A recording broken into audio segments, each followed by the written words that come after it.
En el comienzo de este programa yo comentaba que los animales en su hábitat es un deseo de todos, muchas veces no lo logramos, vemos zoológicos espantosos, sobre todo en esta época no se pueden mantener, leemos noticias horribles, leemos noticias de incendios, leemos noticias de la mayor desaprensión por parte de personas que van a una reserva o van a cualquier lugar donde la naturaleza es la que tendría que ser la anfitriona tranquila y sin embargo no lo es.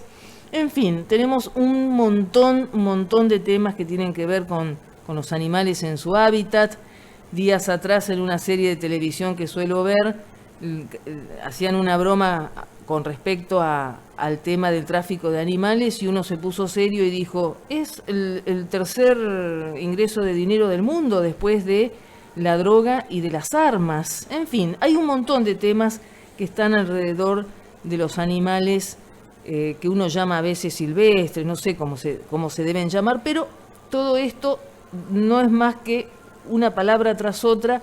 Vamos a pedirle a nuestra amiga, colaboradora, asesora de todos los lunes, hoy martes, que es María Nieves Alabarces, que es doctora en biología, licenciada en zoología y sobre todo es una especialista en la conducta de los animales, los seres humanos y los animales, y también los animales en su hábitat. ¿Qué tal, María Nieves? ¿Cómo estás? Hola, María Rita, buenas tardes para vos. Muchas gracias nuevamente por otra invitación, por tener más ganas de sumar temas en esto que tiene que ver con mejorar nuestra relación humano-animal. Así que encantada con la invitación y sobre todo para tratar un tema tan importante como es nuestra relación con los animales silvestres, ¿verdad? Claro, sí. Yo comentaba que yo por lo menos lamentablemente tengo más de un carpetazo, tengo fotos en el zoológico de Rosario, nos llevaban de vacaciones y era un punto atractivo para todos los chiquitos. Durante años y años nadie contemplaba lo que podían sentir los animales en un zoológico. Tal cual. Voy a hacer una pregunta tan básica que parece más bien Plaza Sésamo. ¿Qué es un animal silvestre? O, digamos, ¿cuál es la diferencia entre la posibilidad de tener una mascota y de los animales que tienen que estar en su hábitat? Excelente pregunta, María Rita. Vos sabés que ahí está el quid de la cuestión. Ajá. Porque muchas veces vamos a un medio, acá en pocos minutos podemos tener acceso al campo, vamos al campo, nos encontramos una cría de algún animal silvestre, nos enamoramos y decimos, la voy a llevar a casa. Me enamoré de este monito, me enamoré de esta cotorrita, de este lorito. Pero ¿por qué decimos, se escuchan muchas frases decir, las mascotas tienen que ser solamente aquellos animales que son domésticos? Después vamos a hablar bien cuáles son. Los animales silvestres no son mascotas. Viste que lo leemos en carteles de todos los colores, en frases, en eslogan, por todos lados, pero en realidad no tenemos muy en claro qué significa eso. Uh-huh. Y hay diferencias muy sustanciales y muy importantes por las cuales tenemos que comprender por qué no es sano para un animal silvestre vivir con nosotros.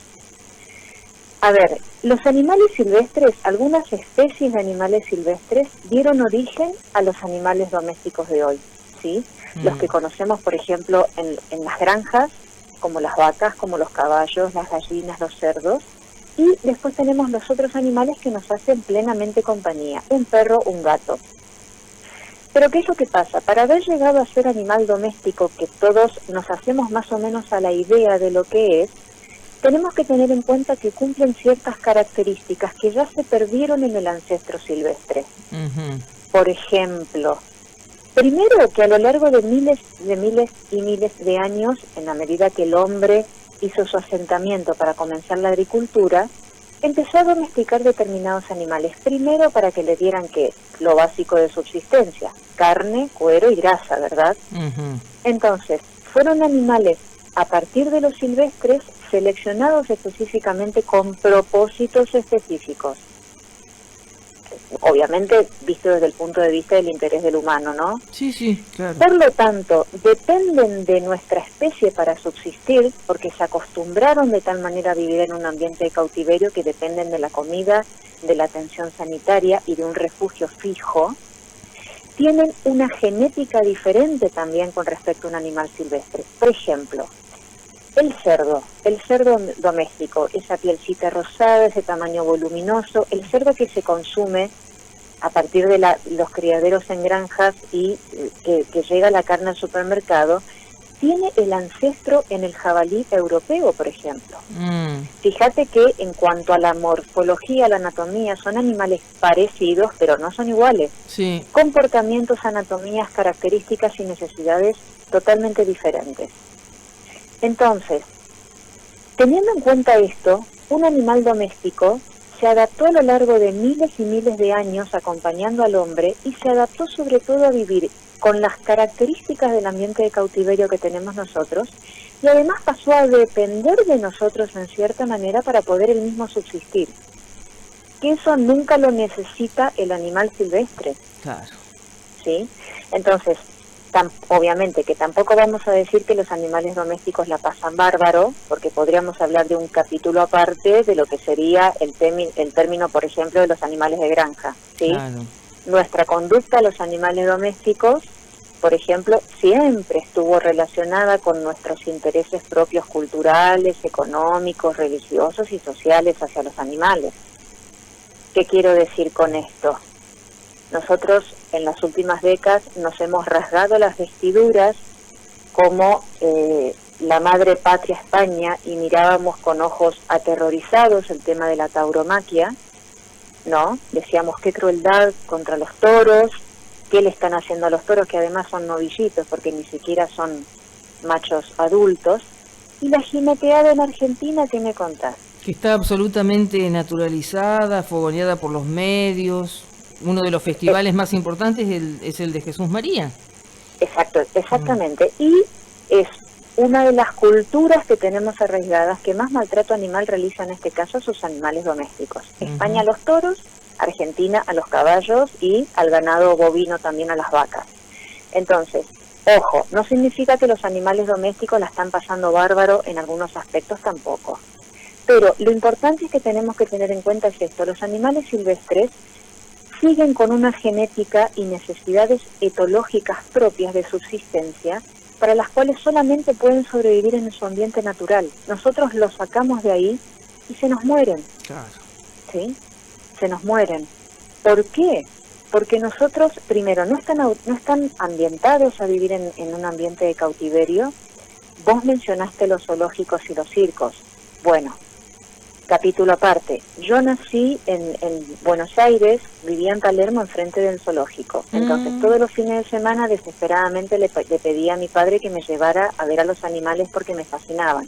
Salía llorando todos los domingos, porque no los podía ver encerrados, pero tenía al mismo tiempo esa fascinación, con la que crecimos muchas generaciones de egoístamente pensar que podíamos extraer a un animal silvestre, mantenerlo adentro de una cajita, como para diversión nuestra, ¿no? Ahora claro, fíjate las que... personas, discúlpame María Nieves, acá no estamos criticando o sentenciando a generaciones pasadas, porque en el contexto se veía como supernatural y la gente defendía a rajatabla, incluso maestros defendían a rajatabla el tema de los circos y zoológicos, porque decían que era el único momento en que un niño podía aprender y mirar especies distintas. Y lo sostenían a muerte eso. Y bueno, después ya sabemos que se está concientizando, etcétera, etcétera, etcétera. Pero entiendo, cuando vos eras niña, te encantaba ese doble sentimiento, porque salías destruida, pero te atraía el hecho de ver distintas especies. Totalmente. Y los niños, naturalmente, están atraídos por los animales, sienten un amor inmenso por los animales. Y lo que vos decís es exacto. Hace 20, 30 años las visitas a los zoológicos se hacía en los niveles inicial y primario, claro, como una forma amorosa de tratar de acercar a los niños a los animales de la naturaleza, como decís vos.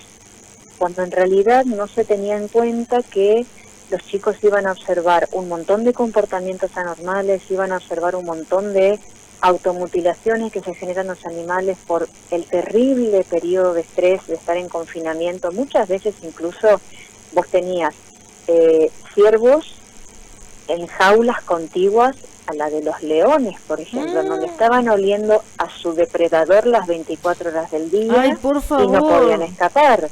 Nunca claro, lo pensé, claro. Hasta los diseños de los zoológicos son espantosos, porque siempre se ha pensado desde el punto de vista panorámico para entretener a la familia, ¿no? Y también, bueno, con el tema de lo colateral que siempre ha justificado hasta los últimos años de que se realizan investigaciones, banco de sangre, banco de semen, genética, como para conservar las especies, pero bueno, hoy se está apuntando al hacer el ecoturismo, ¿no?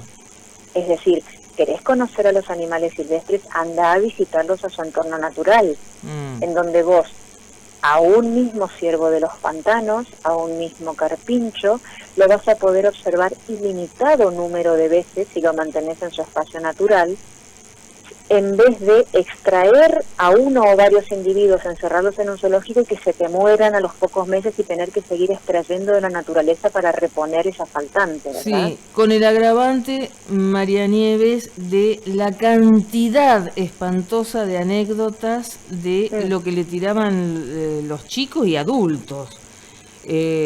Han matado especies porque les tiraban para que comieran cosas espantosas. Eso también es famoso, una cosa horrible. Vos fijate, y no solo niños hacían eso.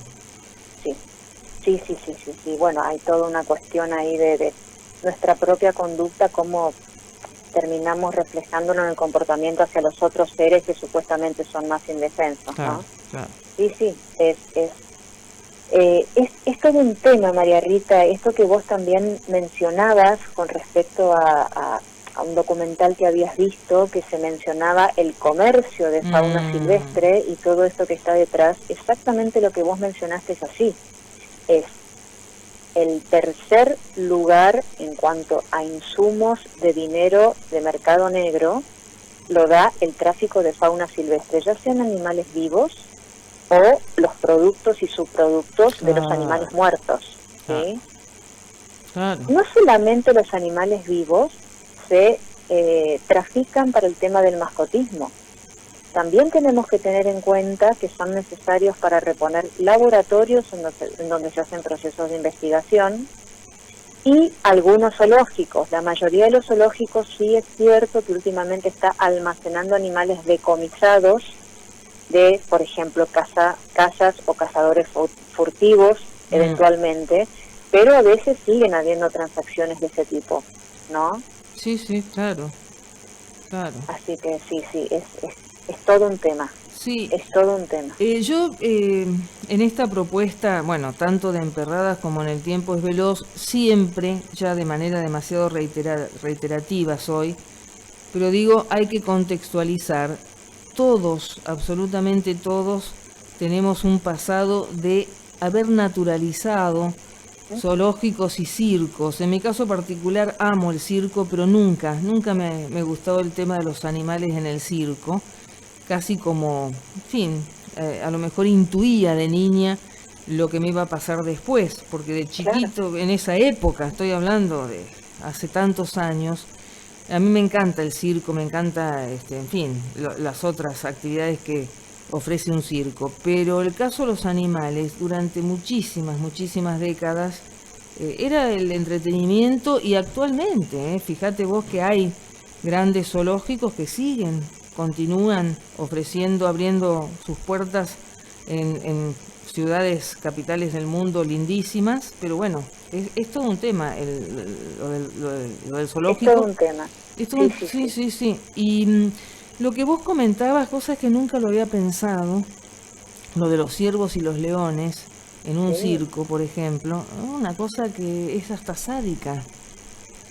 Es terrible. El nivel de estrés que sufren estos animales, habrás notado que también el año pasado, en contexto de pandemia y en lo que todos sufrimos, encerrados supuestamente, viste que también se largaron, muchos proteccionistas de animales largaron mensajes diciendo, bueno, si vos con este año de encierro en tu casa no entendiste lo que sufre un animal encerrado dentro de una jaula, no entendiste nada, ¿no?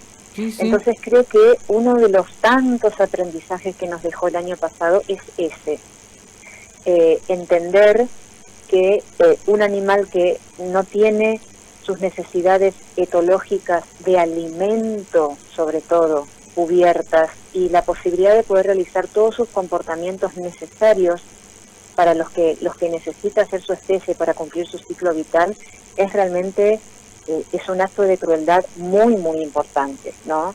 Sí. Y muchas veces el amor, o también ha pasado de grupos de personas que se hayan ido a cazar al monte, cazan al animal adulto y queda la cría.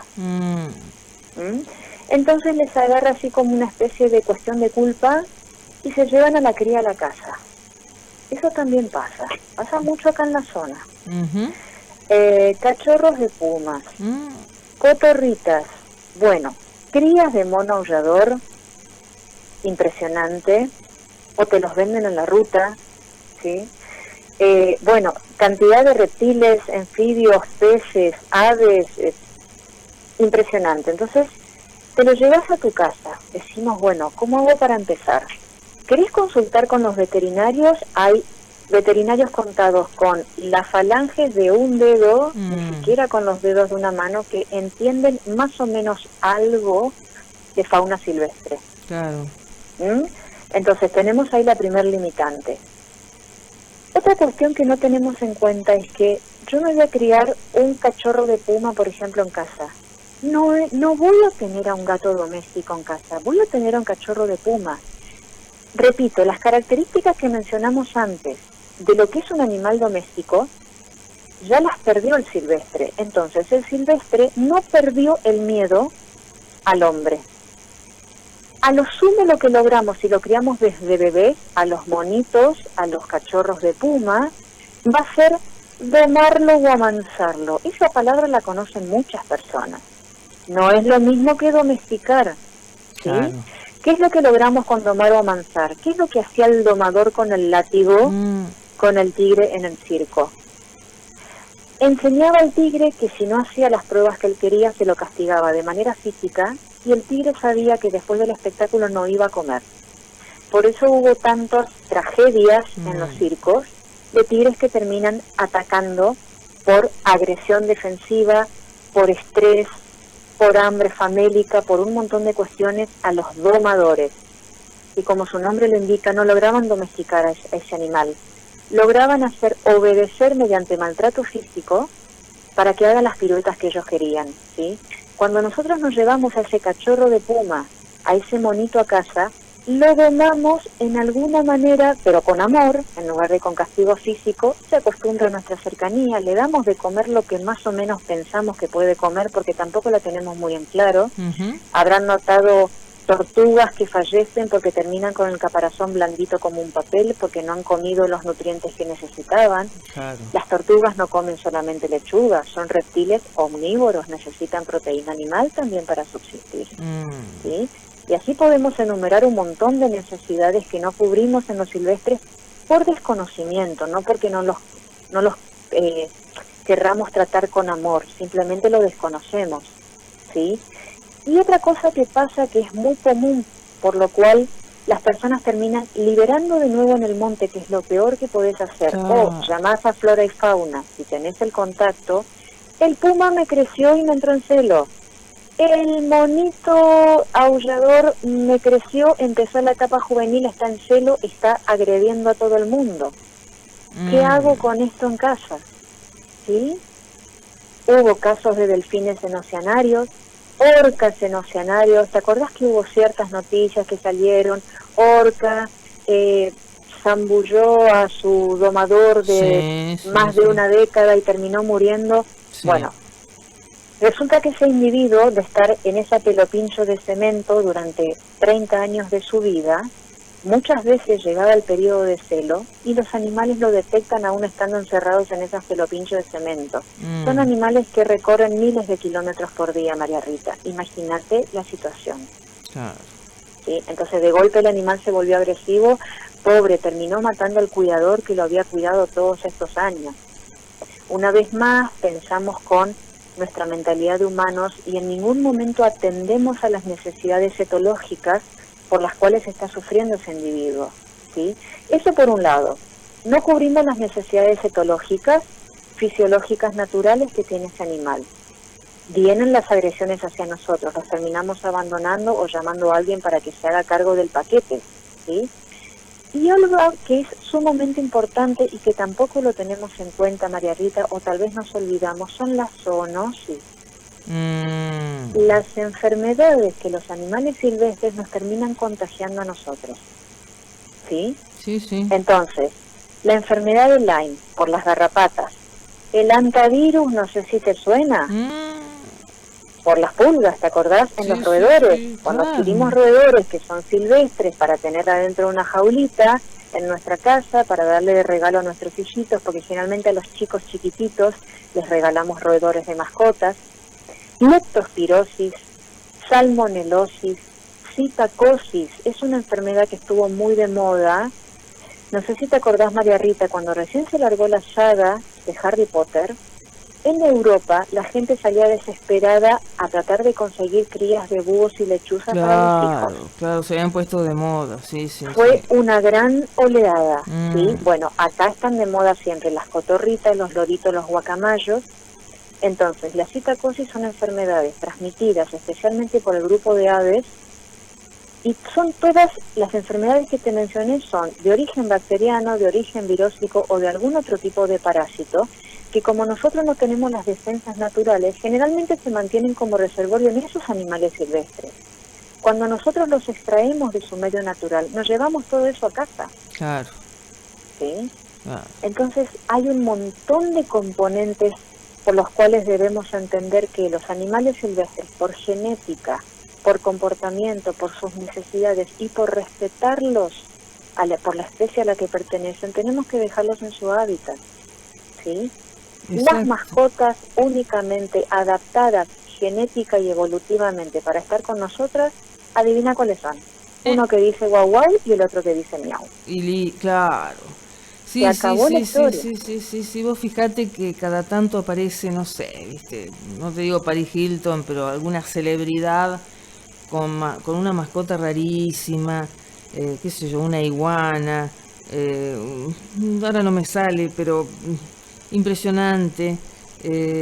Vos sabés que yo siempre, me pareció una cosa comiquísima años atrás, un lorito que hable, cosas así que siempre son bromas, uno piensa las cosas que podría llegar a decir, pero después cuando te adentras en ese mundo y decís realmente qué crueldad, pobrecito, o sea, en toda familia hay una tía con un canario, qué sé yo, viste, siempre hay una tía con un pajarito en una jaula y la gente lo saluda y qué sé yo, qué sé cuánto, y a veces te dice, vos sabés que no canta, o no sé qué le pasó, o no sé qué le pasa, y vos pensás en una jaula pequeña, toda la vida ese pajarito, es algo terrible, pero recién ahora se habla de eso.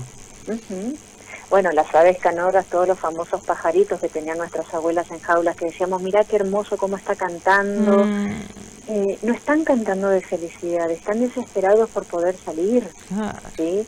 El tema de los guacamayos, de los loros habladores, que también están tan de moda, hay muy pocas personas conocen o saben que, por ejemplo, son aves que hacen pareja de por vida, son parejas monógamas. En ambiente natural viven entre 40 y 50 años. En ambiente natural se les muere la hembra o el macho a ese guacamayo y el otro se muere de tristeza a los pocos días. ¿Sí? Entonces nosotros adquirimos esos pichoncitos con un par de plumitas, o lo que es peor, los compramos adultos en las típicas ventas clandestinas de animales que hay por todos lados, lo llevamos a casa y empezamos a desesperarnos porque al loro se le empiezan a caer las plumas como si perdiera, no sé, los pelos enseguida, nos empezamos a desesperar, claro, se empieza a enfermar de la infelicidad. No nos olvidemos, María Rita, que son todas especies, primero, los guacamayos, los loros son sociables, todas las mascotas que devengan de mamíferos de aves son individuos que pertenecen a especies sociales. Cuando nosotros los extraemos del hábitat, generalmente lo mejor que se trata de hacer para que supuestamente ese individuo sobreviva es matar al grupo familiar o a la madre y llevarse el pichón, porque creemos, ¿no?, cuando los traemos del ambiente natural, que si lo crío desde bebé va a sobrevivir mejor. El terrible estrés al que sometemos a esa cría, bueno, hemos visto documentales, alguno de nuestros oyentes recordará algún documental de un elefante que termina de ver a su mamá muerta porque le arrancaron los colmillos, los cazadores furtivos, los rinocerontes. Hay crías que no se recuperan nunca, se mueren literalmente de tristeza. Es como dejar abandonado un bebé de 1 año en la calle y que ese mismo bebé haya visto ser asesinada a su madre. Exacto. ¿Sí? O de 2 o 3 años. Entonces, el impacto realmente es muy grande y además no vamos a lograr que ese individuo pueda sobrevivir. Exactamente, sí. Yo no mencioné, por ejemplo, elefantes y demás porque por el tamaño y porque no tenemos, pero si no, tranquilamente podría haber gente que los tiene de mascotas. Después de lo que vos relatás, bueno, en África lo que se vive es de una crueldad. Cada tanto aparece algún famoso que se filtran fotos en safaris y demás, pero que no veamos esas fotos no quiere decir que no exista, o tenemos contacto porque son celebridades por alguna razón u otra. Fue muy famoso muy conocido lo del rey de España, el rey Juan Carlos, cuando se lo criticó mucho, bueno, hasta se hicieron comentarios. Pero recordemos, María Rita, es muy importante mirar primero cómo está el pasto en nuestro jardín. Exacto. Porque lo que estábamos comentando antes acerca de que nos rasgamos las vestiduras porque nos espantamos con la tauromaquia y no vemos lo que hacemos dentro de nuestro país, lo mismo podríamos hablar con respecto a la caza en monte. Caza furtiva en el país tenés, pero mirá, es abundante. Capítulo aparte para hablar. Capítulo aparte para hablar, donde se llevan perros además y armamos festines. Otra cuestión es el tema de la extracción de los animales en nuestro propio hábitat. Decime si vos, al menos en tu vida, por ejemplo, acá en la zona no conociste a alguien que fuera feliz con un carpincho dentro de la pileta de su casa. Sí. Entonces, todos conocemos acá en la zona al que tuvo monos, al que tuvo loros, al que tuvo carpinchos. No solamente acordémonos de nuestras abuelas con los canarios y los cardenales encerrados en jaulas. ¿Sí? Seguro. Sí. Entonces, estamos muchas veces, es mucho más fácil, como siempre nos pasa a los humanos, criticar a lo que hace el otro en el jardín vecino en lugar de mirar cómo tenemos el pasto en el nuestro, ¿no? Estamos todo el tiempo escandalizándonos culturalmente por lo que hacen otros países. Los chinos matan todo, comen todo, ¿y nosotros? Y lo peor es que hay personas que lo toman como que, no, pero ellos no, nosotros no. Si vos comentás, por ejemplo, el tema de las jineteadas, el tema de las cuadreras, está, pero no naturalizado, sumamente naturalizado. La gente no se detiene a observar lo que pasa con esos animales, pero acá es re común, inclusive autoridades participan con la mayor alegría. Sí. Por eso también lo que comentábamos hace un rato, no significa que los animales domésticos la estén pasando bárbaro necesariamente, ¿no? Claro. Así que, exactamente. Bueno. María Nieves, te propongo lo siguiente, como este es un tema y tengo tantas preguntas que quedan pendientes y demás, si a vos te parece bien, el lunes en Emperradas continuamos con este tema porque me quedaron muchas preguntas para hacer y me parece que da para mucho más, sobre todo también, como bien señalaste, en esta región, yo creo que por otras urgencias, por un montón de motivos, recién ahora se están ocupando de lo que significa una reserva natural, lo que significa la fauna y la flora. Da para mucho más, así que si te parece bien, el lunes nos reencontramos en Perradas. Dale, encantadísima, muchísimas gracias, abrazo a toda tu audiencia y a tu equipo, por supuesto que si no, no sería posible salir todos en conjunto al aire. Muchísimas gracias y abrazo para todos. Sí, ojo que yo acá tengo un león, ¿Un león? Sí, bueno, Beto listo. Sandoval es un león. Sí, es un león y un rotario. Ahí te digo, es un león, un rotario, no, es un leonazo, es el rugido de la metro Golden Mayer. La metro se quedó chica. La metro, pero se quedó como si fuera un suspiro, absolutamente. No, pero realmente, bueno, ahí tenés historias del pobre león de la metro, uno de ellos, que es el que duró más años, lo llevaban por todos los estados para mostrarlo. Imagínate el estrés que habrá tenido ese pobre león. Sí. Sí, hay tantas anécdotas y demás, pero me quedaron muchas preguntas, así que el lunes estás nominada. Nos reencontramos ya en Emperradas. ¿Te parece bien? Genial. Abrazo para todos, muchísimas gracias y estamos en contacto. Gracias a vos, María Nieves. Fue María Nieves